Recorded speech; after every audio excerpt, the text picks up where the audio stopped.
अब देखो मैं छोड़ दिया, क्लच छोड़ दिया भाई, देख लो। अब आगे नो डाउट कुछ भी है, देखो छोटी गियर में रखने का यही फायदा है, आपको ब्रेक नहीं करना पड़ेगा हमें।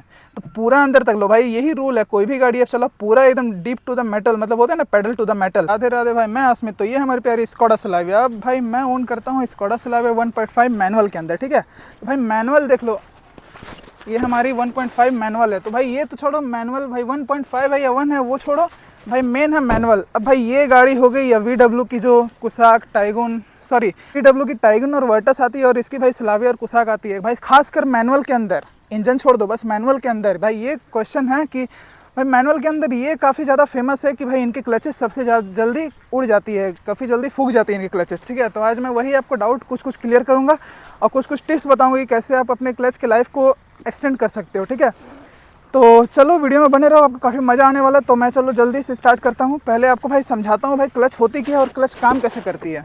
भाई देखो मैनुअल कार है, ऑटोमेटिक में तो भाई ब्रेक रेस देते हो तो उसमें जाओ मत, मेन है इशू है मैनुअल में, ठीक है। तो देखो मैनुअल में होती क्या है, जो मैनुअल का काम ये है, बस देखो क्लच का काम क्या है, जो इंजन और गियर बॉक्स होती है ना उसे ही भाई अलग करवाना, बस यही क्लच का काम होता है, ठीक है। अब देखो क्लच कैसे काम करती है भाई, जैसे इंजन है और गियर बॉक्स है, ठीक है। गियर बॉक्स के बीच होती है क्लच। अब क्लच जो होती है, जैसे इंजन, जैसे ये फ्लाईव्हील है और ये क्लच है, क्लच क्या करती है अपनी फ्रिक्शन के थ्रू इससे चलाती है, ठीक है। मतलब ये घूमेगी तो ये भी घूमेगी, इतना जो भाई समझो कस जाती है पूरी, ठीक है। ये घूम रही है तो उसके साथ ये मतलब इंजन के फ्लाईव्हील को भी घुमाएगी, बस यही है। गियर हम स्पीड, वो जैसे हम लोग बोलते हैं ना 5 स्पीड है, 6 स्पीड गियर है, तो समझो उसी अपने स्पीड देती है, उसी वजह से आपकी गाड़ी स्पीड चलती है, धीरे चलती है। तो बस इतना सा लॉजिक था, ऐसे ही काम करता है। तो भाई बात ये आता है कि स्कोडा और VW के ही कार्स की क्लचेस क्यों जल्दी खत्म हो जाती है। और भी तो कार की कंपनियां हैं, जैसे मारुति हो गई, कोरियन में जैसे ह्यूंडई ये सब हो गई, और भाई जो भी टोयोटा ये सब, टाटा ये सब, जो भी उनके क्लचेस क्यों इतने जल्दी नहीं होते। तो भाई मैं आपको एक बात बताता हूँ भाई, गाड़ी किसी भी गाड़ी की क्लच हो, ठीक है, चाहे वो मारुति ही क्यों ना हो, चाहे VW स्कोडा ही क्यों ना हो, अगर आप उसे ढंग से यूज़ नहीं करने जानते हो तो आप भाई क्लच फूक बैठोगे, ठीक है। क्लच आप जला ही दोगे, आप इसमें कुछ हेल्प नहीं कर सकते। अब भाई देखो क्लच को यूज़ कैसे करते हैं। क्लच का काम ही क्या होता है, बस हमें क्लच ऐसे प्रेस करना है, गियर चेंज करना है, ऐसे भाई छोड़ देना है, बस डेट सेट इतना ही करना होता है। फिर मतलब कहाँ गड़बड़ी आती है भाई, आप बोलोगे जैसे हमें ट्रैफिक मिलती है, तो ट्रैफिक में चलो आपको एक रूल बता दूंगा आपको क्या करना है। तो अब देखो कोई भी गाड़ी के क्लच हो, यूज करना आप ही के ऊपर है, आप अगर ठीक से नहीं करोगे तो भाई वो जल ही जाएगी। अब मैं आपको बता रहा हूँ कि VW स्कोडा के क्लचेस में इतने इशू क्यों हैं, बताता हूँ। देखो पहले मैं गाड़ी स्टार्ट करता हूँ, ठीक है। देखो हमारा फर्स्ट गियर लग गया। अब फर्स्ट गियर में आपको दिखाता हूँ क्या इसमें पंगा है कि क्यों इसके क्लचेस जल्दी वन आउट हो जाते हैं। रुको, जैसे ये है, अब देखो मैं क्लच कितना प्रेस किया हूँ, ठीक है। अभी मैं पूरा डीप एकदम टाइट अंदर एकदम चिपका के रखा हूँ, देख लो RPM कहाँ है। अब मेरी गाड़ी फर्स्ट गियर में है। अब मैं देखो क्लच कितना छोड़ूंगा, ठीक है, बिल्कुल देखना, देखो हल्का सा छोड़ा, देख लो RPM कहाँ आ गई, फिर मैं पूरा दबा दिया, देख लो, मतलब देख लो मैं कितना छोड़ रहा हूँ, ठीक है। अभी देख लो RPM, देख लो, अब दोनों एक साथ देखना, ठीक है। अगर सॉरी थोड़ा दिक्कत हो रहा है ऐसे, देखो मैं कितना थोड़ा सा छोड़ूंगा, ठीक है। देखो मैं एकदम थोड़ा सा पीछे किया पैर, और देख लो मेरी RPM कहाँ चली गई। तो भाई यही है कि देखो एक चीज़ तो मैं बोलूँगा, जैसे VW स्कोडा के जो क्लचेस है, ठीक है, वो भाई बिल बहुत ही डीप है, मतलब छूटती बहुत अंदर से है। मैं अगर गाड़ी पिक करता हूँ, उठाता हूँ, मैं थोड़ा सा भी छोड़ूंगा ना तो गाड़ी RPM पकड़ लेती है और गाड़ी आगे बढ़ती है। अब भाई इसी चक्कर में इनके क्लचेस जल्दी वन आउट हो जाते हैं, ठीक है। मान लो जैसे ट्रैफिक है, मैं गाड़ी रोका हूँ, मैं इसे दबाया हूँ, मैं जैसे ठीक है, मुझे तो ये चीज़ पता है कि ऐसे इसका क्लच का सिस्टम है, तो मैं समझ रहा हूँ। अब भाई कोई नया बंदा या कोई भी ऐसे क्लच लेगा, ठीक है, और ट्रैफिक है, तो कोई होता है ना कि भाई ब्रेक लगा के क्लच दबा के एक नंबर में रेडी रखते हैं, जैसे गाड़ी बढ़ाना है तो छोड़ेंगे आगे बढ़ाएंगे। तो भाई इसी सिचुएशन में भाई अब वो तो जैसे थोड़ा मोड़ा लाइटली छूट ही जाता है, उसी के चलते वो जो है ना अंदर वो रोटेट कर रही है, वो भाई घिस रही है आपके क्लच को, इसी वजह से आपके क्लच वहाँ तो भाई इसी वजह से आपकी क्लच वहाँ वन आउट होती है, ठीक है। तो इसी चक्कर में ये भी भाई एक रीज़न है कि भाई स्कोडा VW की क्लच क्यों इतने जल्दी घिस जाते हैं या फूक जाती है। तो भाई इस चीज़ को ओवरकम कैसे करें, तो भाई जब भी आपको ऐसा ट्रैफिक रहे तो देख लो, आप पहले क्लच ले लो, ठीक है। फिर अगर आप दबा ही रहे हो तो भाई पूरा अंदर तक दबाओ, ऐसे क्लच आपको ज़्यादा दबा के रखना नहीं चाहिए। अगर आपका ट्रैफिक भी है तो आप क्लच दे के न्यूट्रल करके छोड़ दो इसे, ठीक है। फिर अगर हो तो भाई तुरंत ऐसे करके आप आगे बढ़ा लेना, क्या दिक्कत है, कितना ही टाइम लगता है, 1 सेकंड मुश्किल से लगता होगा। ये एक तरीका है। अब भाई आप बोलोगे जैसे हिली एरियाज़ है, हिली एरिया में क्या कर सकते हो, तो भाई देखो हिली एरियाज़ में कोई ऐसा सॉल्यूशन तो नहीं, आपको देखो हाफ क्लच यूज़ करने ही पड़ेंगे।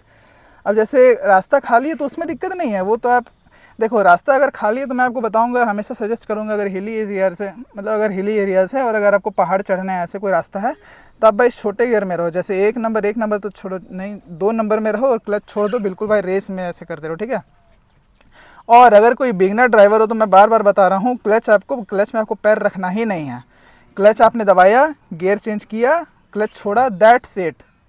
गाड़ी रफ्तार में चल रही है, जैसे भी चल रही है, जैसे आप सोचते हो ना चलो मैं दबा नहीं रहा हूँ, पैर इसमें स्टे कर लेता हूँ, भाई ये भी आपको नहीं करना है, यही आपका कारण बनता है। भाई ऐसा अगर आप करोगे तो अगर आपकी मारुति ही क्यों ना हो, आप भाई देखो जलाने वाला भाई 10 किलोमीटर में भी क्लच जला देता है, ठीक है, उनका कोई इलाज नहीं है।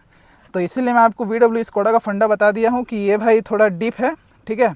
आपको देखो पैर तो रखना नहीं है सबसे पहली बात, और दूसरी बात ये है कि जब भी आप क्लच चेंज करो इन गाड़ियों में तो पूरा अंदर तक लो भाई, यही रूल है, कोई भी गाड़ी आप चलो पूरा एकदम डीप टू द मेटल, मतलब होता है ना पेडल टू द मेटल, पूरा मेटल तक एकदम दाबो आप, ठीक है।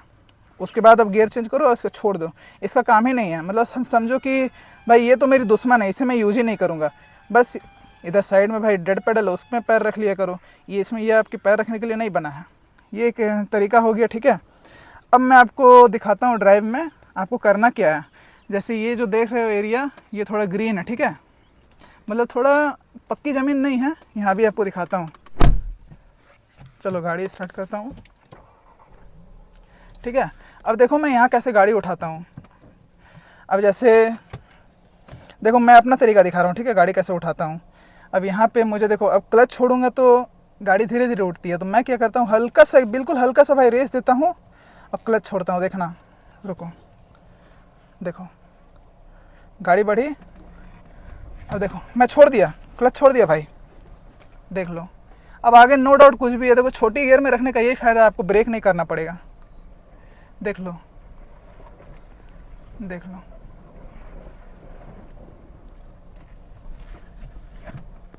समझ गया, ऐसे ही आपको करना है।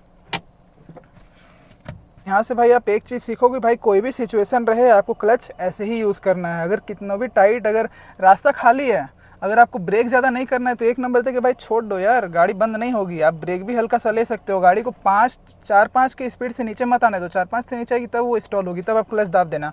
पर भाई ऐसे सिचुएशन में आप जितना कम से कम यूज़ करोगे, आप उतने अपनी क्लच को लाइफ, मतलब जितना आप कम से कम यूज़ करोगे उतने अपने क्लच के लाइफ को आप बढ़ाओगे, ठीक है, यही फ़ायदा होता है। मैं तो देख लिया, मैं ऐसे ही यूज़ करता हूँ। और देखो हमारी गाड़ी चली है 4,500 किलोमीटर, खैर ये तो कुछ नहीं होती है, खैर आप तो मेरे साथ बने रहोगे तो मैं आपको दिखाऊंगा ये जो 4.5 नंबर है कितने बड़ी डिजिट तक जाती है, ठीक है भाई, क्लच यूज़ करने के ऊपर होता है। और जैसे अभी एसी चल रही है तो थोड़ा सा RPM उठा हुआ है, उस समय इतना नहीं था। अगर मैं एसी देखो यहाँ से ऑफ़ कर देता हूँ, रुको, एसी ऑफ़ कर दिया, लो पूरा सिस्टम ऑफ़ कर दिया, अब देखो RPM नीचे आ जाएगी,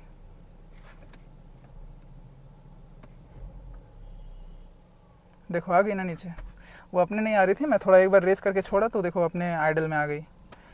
तो यही है भाई।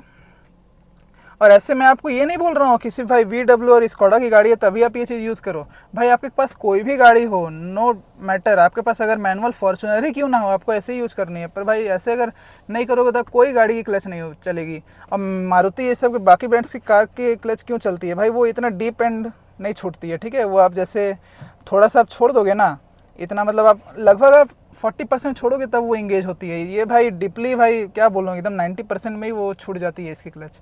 तो यही कहीं ना कहीं रीज़न है कि VW स्कोडा के क्लच इतने नहीं चलते हैं। तो भाई आई होप आप समझ गए होंगे कि आपको यूज़ कैसे करना है क्लच इन गाड़ियों का। और भाई यही रीज़न है भाई। 2 दिन भाई मतलब समझो मैं 3-4 दिन पहले एक शॉर्ट्स भी डाला था इसी ट्रिक को बताने का, ठीक है। तो भाई उसमें भाई कमेंट किए थे 2-3 भाई कि भाई एक जन का तो भाई वर्टस था, उन्होंने भाई 44,000 ड्राइव कर रखा है, ठीक है। स्टिल भाई स्टॉक क्लच में उन्होंने 44,000 ड्राइव कर रखा है, अभी भी मस्त चल रही है भाई, टच वुड, ऐसा कभी दिक्कत ना आए। लेकिन सोचो किन्हीं की भाई 3,000 में जल जा रही है, 2,000 में जल जा रही है, क्यों? और उनकी भाई 44,000 तक क्यों चल गई? भाई कहीं ना कहीं यूज़ करने के ऊपर है, आपके ऊपर है। आप समझोगे, आप ठीक से सबको लेकर चलोगे तो बिल्कुल लंबी चलेगी। मैंने तो ये भी देखा है भाई 2-2 लाख तक चल जाती है गाड़ियाँ सिंगल मतलब स्टॉक क्लच पे। तो भाई सब आप ही के ऊपर है। तो भाई आई होप आप समझ गए होंगे। अब देखो हिली एरियाज़ का मैं फिर बता रहा हूँ, ऐसे कोई ये नहीं है जब अब अगर आपका चढ़ाई है, ठीक है, और रास्ता खाली तब तो दिक्कत नहीं, मैं आपको बताया छोटे गियर में आप चलते रहो।